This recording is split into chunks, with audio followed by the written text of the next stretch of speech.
मैं लगभग शाम को 6 बजे सो जाता हूं। फिर उसके बाद सुबह उठ के 2 बजे उठ के सबसे पहले बिना ब्रश किए अपना सबसे हार्ड काम करना शुरू कर देता हूं। मान लो मैं 2 बजे उठा, अपने कमरे में आया और यहां पर मैं वीडियो को रिकॉर्ड करना शुरू कर दिया। अभी तक मैंने मुंह भी नहीं धुला है, मेरे मुंह से एक घटिया सी स्मेल आ रही है, मैंने ब्रश तक नहीं किया है। फिर उसके बाद जब ये सारा काम हो जाता है, जब मैं 2 वीडियो को एक बार में शूट कर लेता हूं, तो फिर मैं अपने पीसी में जाता हूं और वहां पर दोनों वीडियो को एक साथ एडिट करता हूं।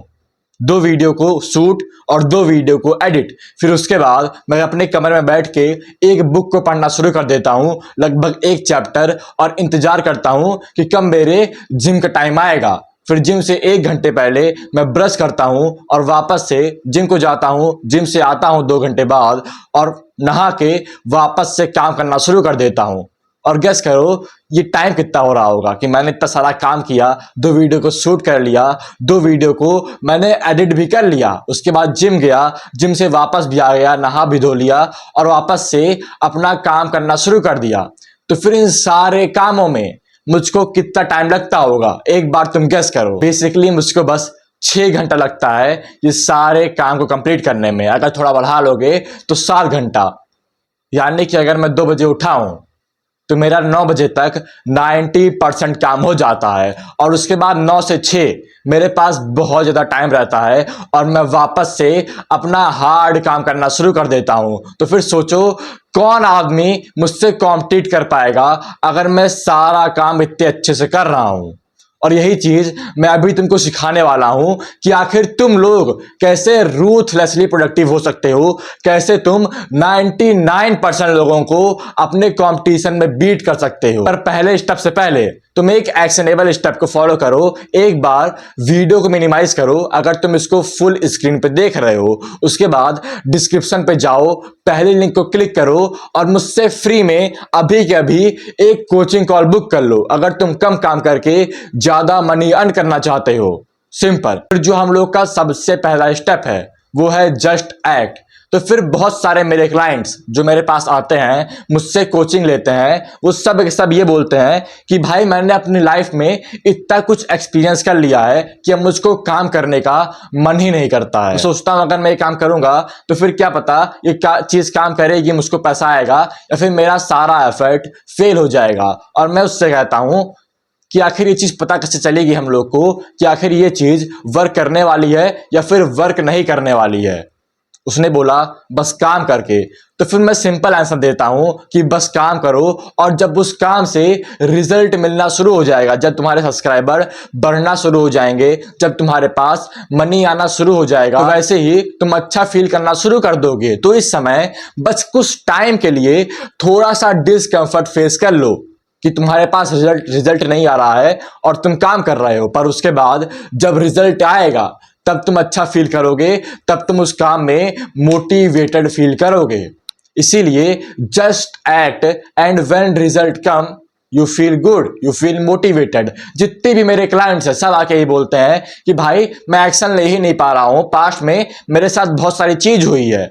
मैं उनका सिंपल आंसर रहता है मेरा कि सुबह उठो 2 घंटा पहले अपने स्कूल से, अपने जॉब से, और सबसे पहले अपना हार्डेस्ट काम करना शुरू कर दो। भले ही तुमको वो काम करने का मन नहीं कर रहा है, भले ही तुम्हारे पास 1000 इमोशन है। जरा सोचो तुम सुबह उठ के कोई वीडियो शूट कर रहे हो, फर्क नहीं पड़ता है तुम्हारे पास कितना इमोशन है, तुम्हारे पास कोई बहाना है ही नहीं, तुम्हारे सारे पेरेंट्स सो रहे हैं, तुम्हारे पास कोई डिस्ट्रैक्शन है ही नहीं, तो फिर तुमको सुबह उठ के वो काम करना ही पड़ेगा। और ये सबसे बेस्ट टिप है जो प्रोडक्टिविटी के लिए मैं हर समय यूज करता हूं कि जो भी काम तुमको लग रहा है कि तुमको करना चाहिए, बस सुबह उठो और सबसे पहले वो हार्ड काम करना शुरू कर दो। कोई बहाने नहीं, अपने इमोशन के द्वारा तुम बिल्कुल भी कंट्रोल नहीं किए जाओगे। फिर हम लोग का सेकंड स्टेप है choose a right boat first. तो फिर बहुत सारे लोग हैं जो एक गलत बोट पर रहते हैं और जिसकी वजह से वो लोग कभी भी अपनी लाइफ में ग्रो नहीं कर पाते। मान लो तुम एक बोट रेस में हो और वहां पर तुमने सीख लिया कि तुम कैसे ढंग से रो कर सकते हो एज हार्ड एज पॉसिबल, तो फिर तुमको लगता है तुम जीत जाओगे। पर मान लो तुमको पता है तुम कैसे ढंग से रो कर सकते हो, पर जब तुम्हारी बोट है उसमें छेद हो रखा है, क्या तब तुम जीत जाओगे? बिल्कुल भी नहीं। अगर तुम्हारी बोट में छेद है तो फिर तुम बिल्कुल भी नहीं जीत पाओगे। और इसको ठीक करने का सिंपल स्टेप है कि एक ढंग की बोट चूज करो और उसके बाद एज हार्ड एज पॉसिबल तुम रो करना शुरू कर दो। ये एलेक्स इमोजी की चीज थी।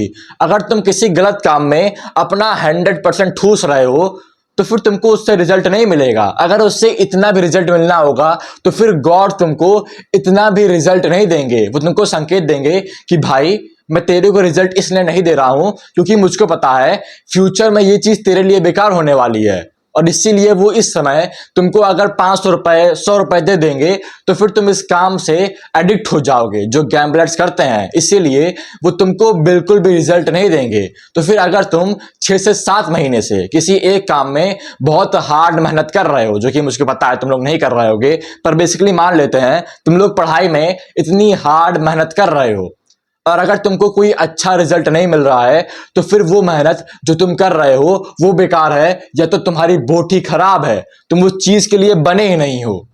तो फिर दूसरी चीज चूज करो, ट्रायल और एरर से जाओ और अपने पर्पस को फाइंड करो जिसकी वजह से तुम्हारे पास एकदम चमचमाती नई मोटर बोट आएगी। और जब तुम्हारे पास कोई मोटर बोट रहेगी, क्या तुमको रो करने का कोई मतलब रहेगा? Fuck no.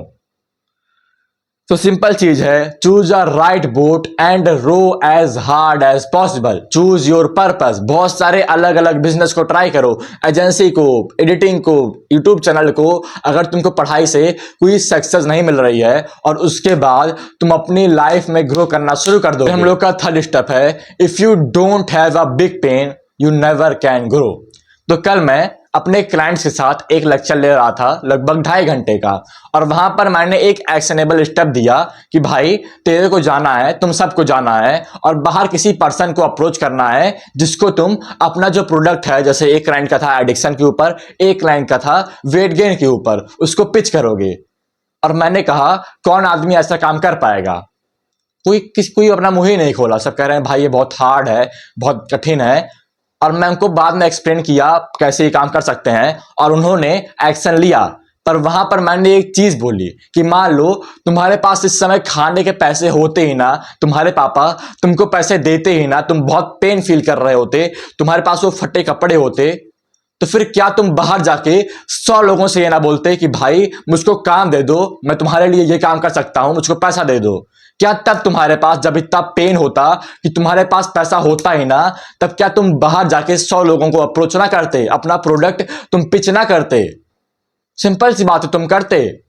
तुम वो काम इसलिए नहीं कर रहे हो, तुम वो हार्ड काम जो तुमको सबसे ज्यादा रिजल्ट देगा उसको इसलिए अवॉइड कर रहे हो। वो हार्ड कन्वर्सेशन ड्रॉप आउट के बारे में तुम अवॉइड कर रहे हो क्योंकि तुम्हारे पास उतना बड़ा पेन ही नहीं है। जो कंफर्ट जोन में तुम बैठे हुए हो, इस कंफर्ट जोन से तुम निकलना चाहते नहीं हो। मैंने सारे हार्ड एक्शन इसलिए लिए थे क्योंकि जिस कंफर्ट जोन में था वहां पर भी मुझको बहुत ज्यादा पेन था और मुझको पता था अगर मैं ये हार्ड कन्वर्सेशन करूंगा, अगर मैं ड्रॉप आउट लूंगा तो फिर मेरा पेन जो है कम ही होगा। मतलब कंफर्ट जोन का पेन यहां पे था और जो मेरा ड्रॉप आउट का पेन था वो यहां पे था, मतलब सॉरी कम था। इसीलिए मैंने वो हार्ड एक्शन लिया। तो फिर अगर तुम्हारा पेन, जो काम तुम करोगे उसमें तो पेन आने ही वाला है। अगर तुम कोई भी बिजनेस स्टार्ट कर रहे हो बहुत ज्यादा पेन आता है। अगर वो पेन तुम्हारे कंफर्ट जोन के पेन से ज्यादा होगा तो फिर तुम काम नहीं करोगे, तुम बहुत हार्ड काम नहीं करोगे। पर अगर वो पेन बहुत कम रहेगा और तुम्हारा कंफर्ट जोन वाला पेन ज्यादा रहेगा तब तुम हार्ड काम करना शुरू करोगे। इसीलिए चूज अ पेन। इसीलिए जो लोग सबसे नीचे होते हैं वही लोग सबसे ऊपर जाते हैं, सबसे ऊपर वाले सबसे ऊपर ही रहते हैं, और जो मिडिल में रहते हैं वो लोग हर समय फंस जाते हैं क्योंकि वो लोग बस कंफर्ट लाइफ जीते रहते हैं। बस वो मेढक नहीं होता। तुमने मेढक की वो कहानी सुनी होगी कि जब भी हम लोग किसी मेढक को गर्म पानी के अंदर रखते हैं तो फिर वो तुरंत निकल जाता है, तुरंत निकल जाता है अगर उसके पास बहुत ज्यादा पेन रहता है। और अगर हम लोग किसी मेढक को नॉर्मल पानी में रखें फिर उस पानी को धीरे धीरे गर्म करें तो फिर वो सोचता है कि नहीं अभी तक गर्म नहीं है, अभी तक गर्म नहीं है, इतना गर्म नहीं है, और वहीं पर वो मर जाता है उसी मिडिल में फंस के। इसीलिए तुमको ऐसा पेन फाइंड करना पड़ेगा जहां पर तुम चेंज हो सकते हो। और ये पेन नहीं मिल रहा है तो सिंपल सोच लो कि एजुकेशन सिस्टम तुमको सेव नहीं करने वाला है। फ्यूचर में तुम्हारी सारी जॉब चली जाएगी, डॉक्टरी की जॉब चली जाएगी। चाइना ने अभी एक रोबोट बनाया है जो 3000 पेशेंट को ठीक कर सकता है बस एक दिन में, और एक इंसान को ये काम करने में 2 साल लगते हैं। और सोचो ये चीज अभी ये है, एआई कितने फास्ट चेंज हो रहा है और 10 साल बाद डॉक्टरी की लाइन कहां पर रहेगी, जब एक एआई वो काम जो तुम 2 साल में करते हो बस 1 दिन में कर दे रहा है। तो तुमको जो है एक नई चीज फाइंड करनी पड़ेगी, नहीं तो तुम्हारी सारी फैमिली भूख मरेगी, तुम्हारे पेरेंट जो है खाने के लिए तरसेंगे और तब तुम्हारे पास पेन आएगा, तब तुम ढंग का काम करोगे।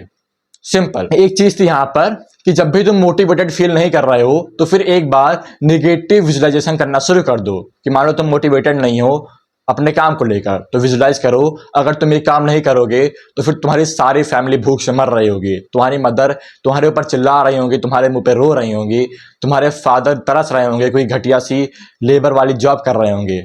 क्या तब तुम अच्छा फील करोगे? मैं तो नहीं करता, तुम भी नहीं करोगे। इसीलिए जब तुम मोटिवेटेड फील नहीं कर रहे हो तो फिर एक बहुत बड़ी नेगेटिव विजुअलाइजेशन करो, तुम वापस से मोटिवेटेड फील करना शुरू कर दोगे। और अगर ये चीज तुमको मोटिवेट नहीं कर पाएगी तो फिर भाई तुम्हारे लिए ये चीज है ही नहीं। अगर ये चीज तुमको मोटिवेट नहीं कर पा रही है तो फिर तुम क्या ही कर पाओगे अपनी लाइफ। अब हम लोग का आखिरी स्टेप है स्टेप 4, फक योर फीलिंग्स। तो ये चीज एंड्रू टेट ने बोली थी कि हैप्पीनेस जैसी कोई चीज होती ही नहीं है। मतलब कि जैसे जो कोल्ड हम लोग कहते हैं, कोल्ड जैसी कोई चीज होती ही नहीं है। कोल्ड बस ये चीज है, कोल्ड का बस एक बेसिक कॉन्सेप्ट है कि लैक ऑफ हीट, अगर हीट की कमी होगी तो फिर वहां पर कोल्ड होगा।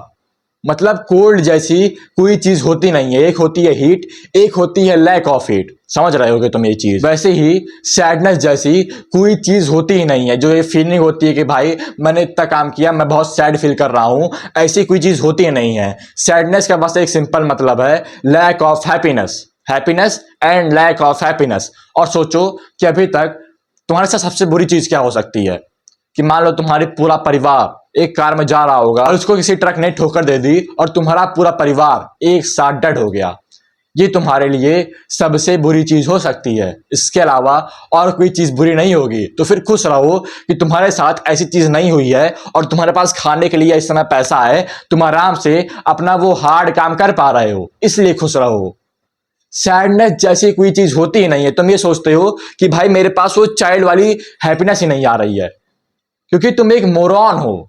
तुम्हारे पास इस समय तुम एक मैन बन चुके हो, तुम्हारे शोल्डर में बहुत ज्यादा पेन है, उसके बाद तुमको अपने पेरेंट्स को प्रोवाइड करना है, तो फिर तुम्हारे पास स्ट्रेस रहेगा, तुम्हारे पास वापस से वो चाइल्डिश वाली हैप्पीनेस नहीं आएगी। जब तुम कुछ बड़ा अचीव करोगे, पहला 1000, 2000, 3000, 50,000 रुपए कमाओगे, प्रोडक्टिव बनोगे, तब हाँ 1-2 बार वो हैप्पीनेस आएगी, पर ये लाइफ चलती रहेगी। Your journey is your destination.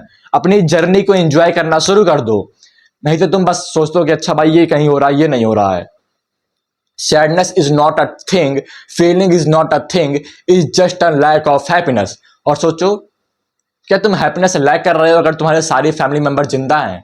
क्या तुम हैप्पीनेस से लैक कर रहे हो कि तुम्हारे पास ये 2 हाथ हैं, तुम्हारी आंखों में चश्मा नहीं लगा है? क्योंकि मैं बेकार फील करता हूं मेरी आंख में एक घटिया चश्मा लगा है। तो क्या तुम हैप्पीनेस से लैक कर रहे हो, या फिर बस ये तुम्हारी एक छोटी सी घटिया सी कोपिंग है कि भाई मैं बर्नआउट फील कर रहा हूं तो फिर मैं रेस्ट ले सकता हूं? Fuck no, sadness is just a lack of happiness, simple. तो ये 4 या फिर 5 या 6 चीज तुमको बहुत हेल्प करेगी। शुक्रिया।